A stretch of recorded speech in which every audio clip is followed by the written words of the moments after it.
Last month, Governor Tina Kotek released her proposal for the upcoming 2-year state budget, where she hopes to allocate $11.3 billion to Oregon public schools. Now, that's a significant increase from the previous 2-year budget, but will this be enough to meet the needs of students and educators across our state? So today on CityCast Portland, we're talking with Oregonian education reporter Julia Silverman about Oregon's public school funding and what we might expect from the upcoming legislative session. It's Wednesday, January 15th. I'm Claudia Meza, and this is what Portland's talking about. Before we jump into all this, can you explain in layman terms where Oregon public school funding traditionally comes from? Because I was realizing as we were prepping this that I'm like, I don't think a lot of people know how our schools are funded. Because I know a big chunk of it comes from state and property taxes, because I'm always complaining about it. But there are also like local levies and federal funds. What's funding Oregon public schools? Sure. Oregon public schools are funded by a mix of state funding, local property taxes, and in some cases, special appropriations, like if voters have agreed to tax themselves further to pay for whether it's more teachers or school construction. And also, there is a sliver of federal money. It's perhaps not as much as you might think. But the big topic right now is how much money the state will set aside for school funding in the 2025-2027 biennium. Gotcha. So Governor Kotek is setting aside $11.3 billion for Oregon schools through 2027. So where is this money coming from? Well, that's money that comes largely from the state's income tax revenue and other revenues, right? Oregon has roughly $37 billion to spend over the next biennium, and that's according to the most recent revenue forecast. Of that money, the governor has proposed setting aside $11.3 billion for Oregon schools. It's really important to know that that's just a starting figure. It's derived from the governor's proposed budget, and it could change depending on what legislators decide to do over the next 6 months. That said, that $11.3 billion represents an 11% increase over current service levels, which if you are like really up on your education jargon, you will hear people refer to as CSL. So the current CSL, or current service level, is $10.2 billion. So 11.3 is a boost. Why does this matter? Well, in the current biennium, so for right now, the state's initial projections were that school districts should be provided enough funds to give employees cost of living raises of 2.5% per year. And just to be clear, the cost of staff, employees, not just teachers, but everybody who works at a school district is typically like between 85 and 90% of what school districts are spending. It's a very people-heavy business, right? Yeah. Now, anyone who's lived through the Portland teacher strike knows that 2.5% is not what teachers were looking for, right? In fact, when that strike began, teachers were seeking a 23% raise over 3 years. So it's a mismatch. 2.5%, 23%, there's a lot of ground in between there. To bring it up to the current day, in Beaverton, where the school district is currently in mediation with its teachers union, educators are looking for a 13.5% raise over the next 2 years. So after the Portland strike was finally settled last year, the governor's office worked with state budget folks to make some technical fixes, or what they called technical fixes, to the way that the state schools budget is calculated. I won't go into those because they are very, very deeply wonky. But the end result of these recalibrations, if you will, on how the budget is created was to come up with that $11.3 billion number, which, for the most part, schools advocates were like, great, this is a good starting point for us. And that in itself is an advancement, because typically they're like, boo, thumbs down, we need more money for the children. Yeah. Julia, I know this is your beat. I know you think about this all day, every day. Do you ever get that tinge of like, if they just asked me, I could fix this like this? No, I 100% could not fix this. And in fact, it is kind of upsetting that I am the one in charge of explaining this to people because I am not a numbers person. I'll tell you who could fix it, and that is my editor, Betsy, who has been covering education in Oregon for decades upon decades, and she really does know more about this than almost anybody. So if anyone's listening, please just ask Betsy. She'll fix it, and then everything will be fine. Betsy, you're really holding out on us. We really need a fix. Indeed. All right. Well, how do you think the budget will hold up in the upcoming legislative session? Like, will it pass as is I guess what I'm asking. Well, I don't have a crystal ball. I sure wish I did. Typically, lawmakers do increase the amount of funding available for school districts over the course of the session, above and beyond what the governor has proposed. Not always, but typically. In many ways, when you really think about it, schools are a pretty bipartisan issue because no matter who you are, no matter where you're from, there are schools in your district, right? And in fact, there are legislative districts in Oregon, particularly in the eastern and southern parts of the state, where the school district might be the largest employee, in a particular town. So Republican, Democrat, doesn't matter. You are often thinking about servicing schools.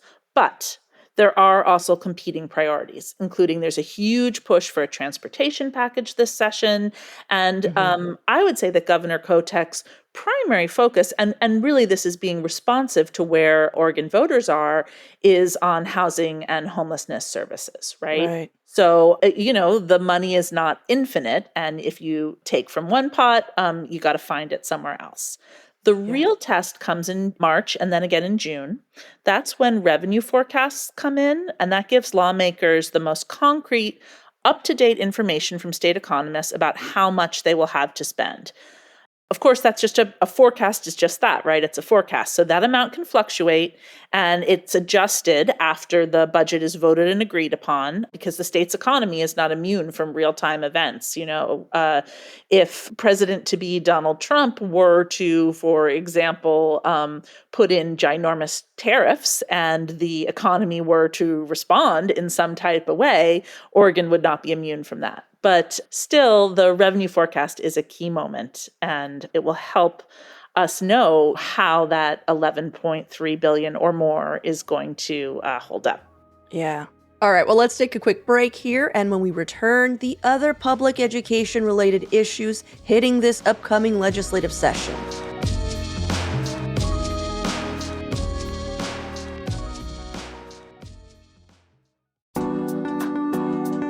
It's your last chance to see Exquisite Creatures Revealed, an exhibition from local artist Christopher Marley, on view at the Oregon Museum of Science and Industry until February 17th.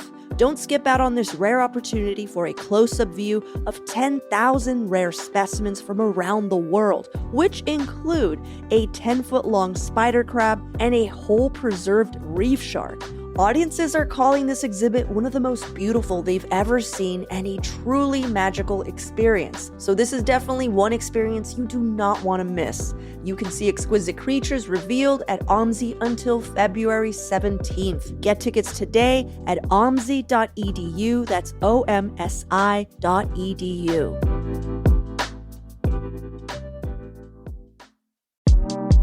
CityCast Portland is brought to you by Diamore Law Group. Let's face it, sometimes bad stuff happens. A serious injury, a catastrophic accident, or even a wrongful death. It can turn your world upside down. When it does, you deserve unwavering support from a dedicated team. Yep, you need a lawyer. Diamore Law Group has over 30 years of experience protecting the rights of Oregonians. Their team of skilled attorneys, led by distinguished trial attorney Tom Diamore, will work tirelessly to make sure your voice is heard and your rights are protected. Here's what one of his clients said. Tom fights for his clients from the first day they meet him through the last day of trial. If you or a loved one needs help holding those responsible for your injuries accountable, contact Diamore Law Group at 503-222-6333 or visit diamorelaw.com to schedule a free consultation. They are committed to fighting for the justice and compensation you deserve right here in Portland.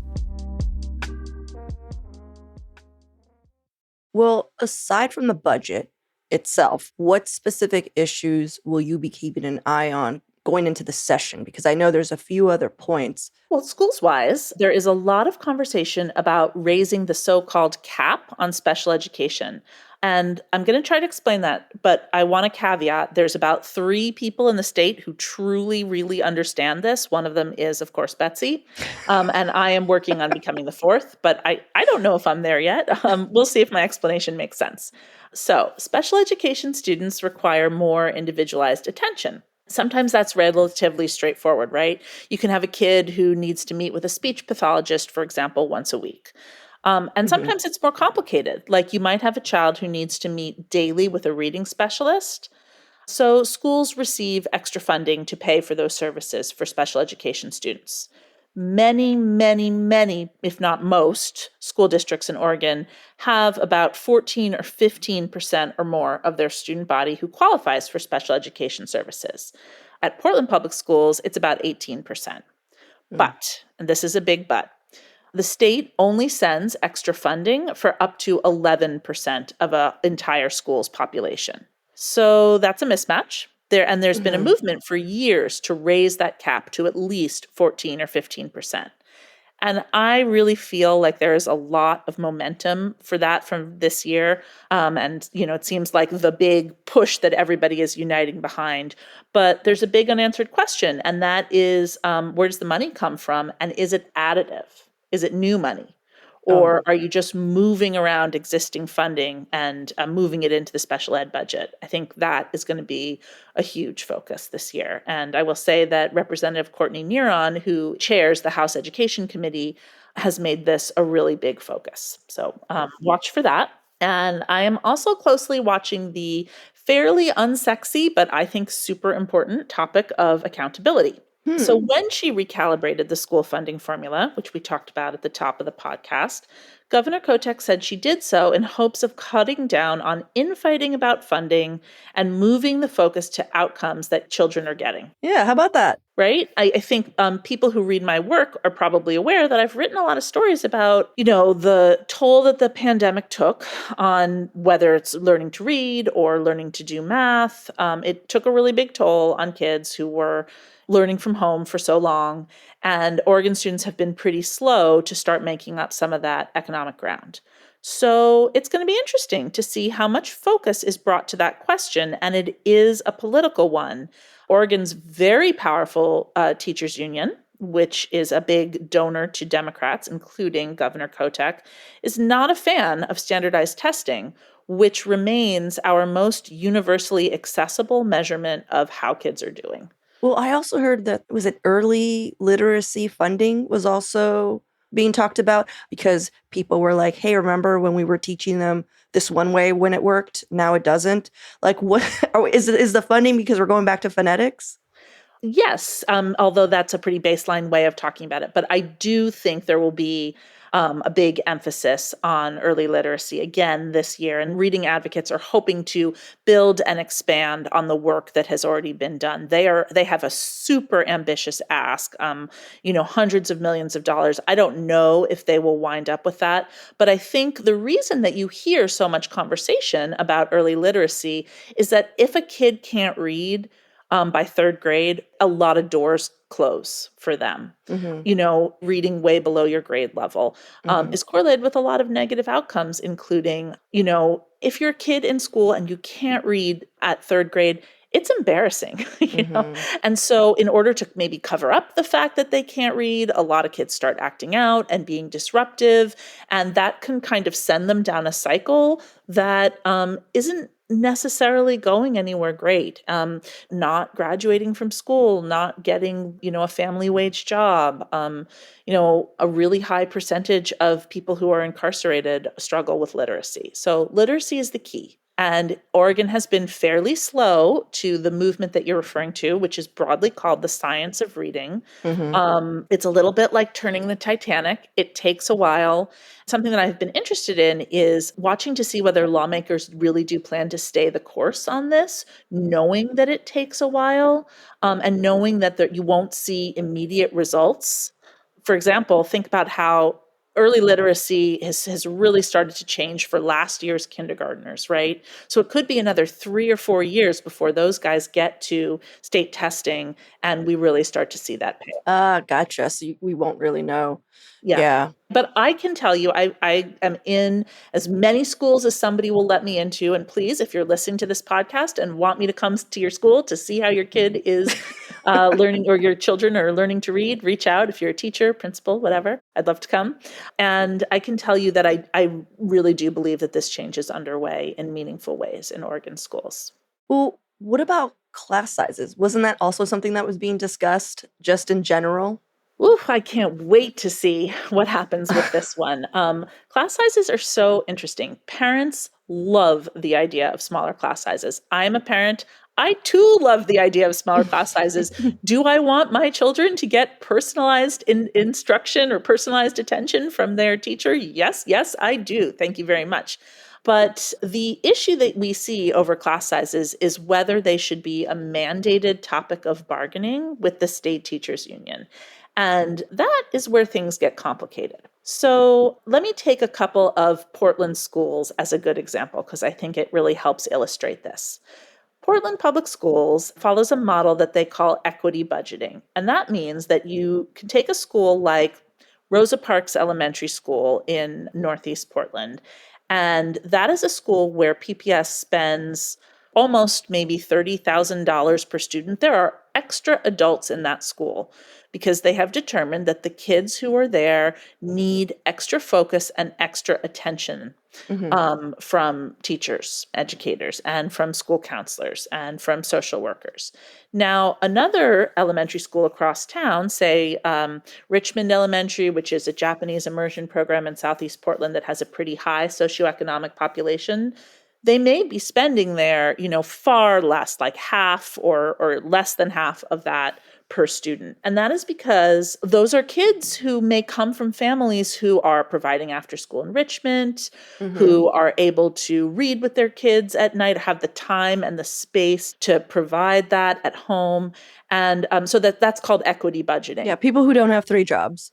Exactly. Yeah. So the school districts say broadly, we don't want you to mandate our class sizes because we want to continue to be able to put our extra focus and extra money into schools that really we think there's the most need. Wow, that's interesting. So it's actually coming internally where they're like, we don't want student cap sizes on classes, but it's it's not the teachers, it's the families, it's the parents that are like, we want this. To be clear, it's also the teachers. And Okay. and their position is understandable, right? It's a lot of Because kids, yeah. even if you are teaching a classroom full of kids that come from resourced families, it is very, very hard to stand up in front of a classroom of 29 kindergartners and be able to fully respond to each and every one of them. And you are constantly then putting out fires and needing to have not just one, but 17 pairs of eyes in the back of your head, right? So this is where we get back to that question of funding and there being enough to go around. The Oregon Education Association would really like to make class sizes a mandated topic at the bargaining table. And as we've seen in past sessions, I would expect to see school administrators and school boards and the lobbyists who represent them put up a big fight against that. So that is one issue where schools advocates really aren't united, even though in the broad aggregate, they might agree that ideally, you would have 20 or 22 kids per class at the better resource school and 18 or 17 at the school where kids come from families with higher needs, and everybody could be happy. Yeah, that'd be awesome. It sure would. Well, all right. So we're looking at all these things that they're considering, like how are Portland educators and school leaders feeling going into the next 2 years? Like, do you think Governor Kotek's proposal would meet the needs of students and educators right now, as is, considering all these moving parts? That's a great question. It's a little bit of a 3-part answer, but I'll try to be pithy about it. In terms of how people are feeling, I want to call out that I think there is a new level of energy from parent groups this session, particularly in Portland. I think the strike really motivated and galvanized a lot of people, maybe a new generation of people who, now that the pandemic is a little bit further in the rearview mirror, have more time and energy to really focus in and say, do we have the schools that I want for my kid? And if not, what action can I take on a statewide level to help that? So I'm seeing ground level organization of a sort that I really haven't seen, certainly since pre-pandemic, Oh, and wow. if not that, like a couple years before that. So I would keep an eye on that. I would also say that there is a fair amount of trepidation out there. A number of districts have already announced preemptively that they plan budget cuts for next year. There's a big, hairy, scary issue with PERS and pension costs that I am not the best person in the world to explain, but those are going up as well. So there's all these competing demands on funding for public employers, and that includes school districts. Now, in terms of whether you asked, is Governor Kotek's proposal enough to meet the needs of students and educators right now? I don't know that I have the standing or authority to fully answer that question, but I can tell you that under what is called the quality education model, the answer is no. What's the quality education model? Well, it is a model that projects out what Oregon would need to spend in order to get a full 90% of its students graduating from high school within 4 years ready to take on college or career. And in order to do that, that model says we would need to spend at least $13.5 billion on the public school system in the 2025-2027 biennium. It sounds like a gulf between state schools funding and the quality education model, and it is. And also, we have been getting closer to those QEM levels in recent years. And that's thanks in part to the Student Success Act, which is a $1 billion a year corporate tax that is pretty directed money. And schools can only spend it on student mental health and increasing academic achievement for specific groups of kids. And what groups of kids? Kids of color, kids who don't speak English as a first language, and students with disabilities. So wait, who passed that? The legislature passed it in 2019. Its impact was a little bit blunted, I would say, for its first 2 years because we were in the COVID era. Right. But you were really seeing it come more to fruition now. And it's a different model for Oregon schools, right? Because generally, Oregon schools live and die by local control. They are in charge of their budget, and the state does not get to dictate how that money is spent. The Student Success Act money is different. The state says, we are giving you this extra funding, but you have to spend it in these certain areas and you have to demonstrate your outcomes. So that gets us back to our accountability question too. Finally, I'd like to leave you with an interesting fact that does not get talked about very much in Salem. But according to 2022 census data, Oregon state spending per pupil is already the 13th highest in the nation. Wow. Because it was at the bottom for a long time. Yes. Now, if lawmakers lose their minds or if the state gets a ginormous windfall, if Phil Knight sells a bunch of stock, I think that's how that works. Oh, and then we get the taxes? Gotcha. And the state decided to meet the Quality Education Commission's recommendations, it would rank 6th nationwide. But I just want to say that it's not all about, oh my gosh, I wanted to say it's not all about the Benjamins, but I don't really think I can pull that off. You know what? Let me put it in a question form. Are you saying that it's all about the Benjamins? I am not saying it's all about the Benjamins. Thanks for giving me that opportunity. I feel so much cooler than I actually am. It's also about community, right? Schools are a partnership. Parents need to get their kids to school on time and ready to learn. Kids need to do their homework and get off their phone at night. And yes, I am speaking directly to my son. We need clean and safe schools where it's a good learning environment. Teachers need to get enough time to prepare to teach every day, and they need to show up every day ready to go. Oregon could use a longer school year. Right now, our school year is one of the shortest in the nation. Lawmakers need to consider making a regular commitment to fund summer school programming for kids who have fallen behind during the school year and won't benefit from 3 months off without any kind of learning.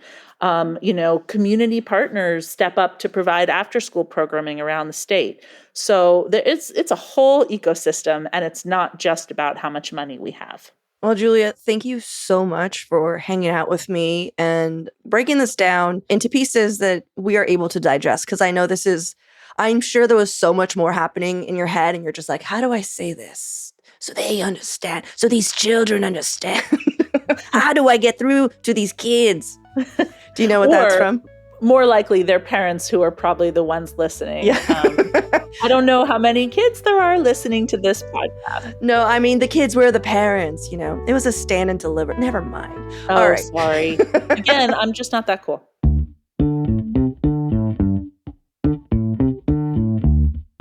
That's all for today here on CityCast Portland. Thanks so much for listening. If you enjoyed the show, please share it with a friend, rate or leave us a review. It really does help us out. We'll be back tomorrow morning with more from around the city. Until then, see you at Slim's.